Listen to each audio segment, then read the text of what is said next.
बिस्मिल्लाहिर्रहमानिर्रहीम। अस्सलाम वालेकुम स्टूडेंट्स, कैसे हैं आप सब? उम्मीद है आप सब खरीद से होंगे और बिल्कुल ठीक ठाक होंगे। तो आज हमारे पास एक बोर्ड मैथ्स प्रॉब्लम है जिसे हमें सॉल्व करना है और ये क्वेश्चन हमने बोर्ड पर लिखा है। किस तरह से सॉल्व करेंगे इसको, बोर्ड मैथ्स रूल अप्लाई करेंगे। और सबसे पहले ब्रैकेट्स को हमने देखना है। बोर्ड मैथ्स में सबसे पहले बी मीन्स ब्रैकेट्स। अब ब्रैकेट्स में हमारे पास 3 टाइप्स के होते हैं, small brackets, square brackets and curly brackets. तो सबसे पहले इन ब्रैकेट्स में भी हमने फर्स्ट जो पहले सॉल्व करना होता है वो स्मॉल ब्रैकेट्स को सॉल्व करना होता है।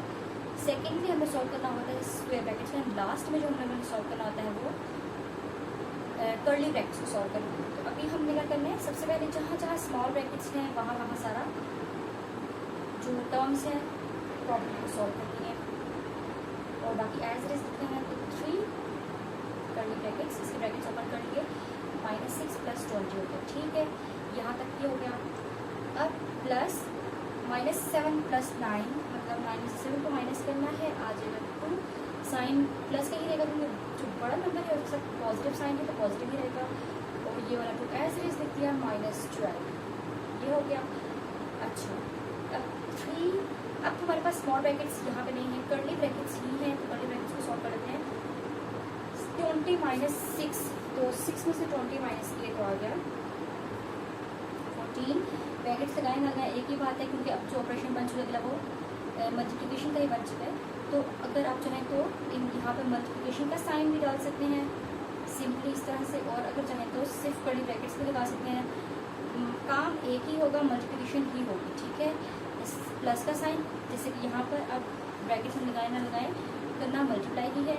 2 × 2 4 -12 आ गया।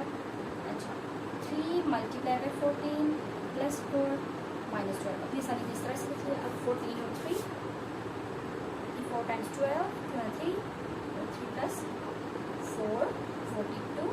यहाँ पे लिख लिया, यहाँ से रख कर लेंगे और यहाँ पे अब आ जाएगा +4 -12। सबसे पहले अब यहाँ पे क्या करना है, प्लस है माइनस है, एडिशन करेंगे। 42 + 4 आ जाएगा 46 -12। अब एक ही ऑपरेशन रह गया है तो अब समझ में आ जाएगा आपको कि हमने क्या करना है, माइनस ही करना है, आ जाएगा 34। तो स्टूडेंट्स इस बोर्ड मैथ्स प्रॉब्लम का क्या आंसर आ गया है 34, इसका आंसर आ गया। तो देखिए आपको सारे स्टेप्स क्लियर हो गए होंगे और कोई भी कंफ्यूजन बाकी नहीं रही होगी। लेकिन अगर अभी भी आपको कोई भी कंफ्यूजन है, कोई स्टेप समझ में नहीं आया, कोई बात समझ में नहीं आई तो आप कमेंट सेक्शन में पूछ सकते हैं। आपको आपके क्वेश्चन का आंसर किया जाएगा। अगर आपने बोर्ड मैथ्स को डिटेल में देखना है, बेसिक क्वेश्चंस को सॉल्व करना है तो आप चैनल को भी विजिट कर सकते हैं। वहाँ पे बोर्ड मैथ्स क्वेश्चंस की बहुत ज़्यादा वीडियोज़ मौजूद हैं। डिस्क्रिप्शन बॉक्स और आई बटन में भी इसका लिंक दे दूँगी, वहाँ से भी देख सकते हैं। वीडियो अच्छी लगती है तो इसे लाइक कर लें, अपने फ्रेंड्स, क्लास फेलोज सबके साथ शेयर कर लें। चैनल पर न्यू है तो इसे भी सब्सक्राइब कर लें। अब मैं आपको किसी न्यू बोर्ड मैथ्स क्वेश्चन के साथ, तब तक के लिए अल्लाह हाफिज़।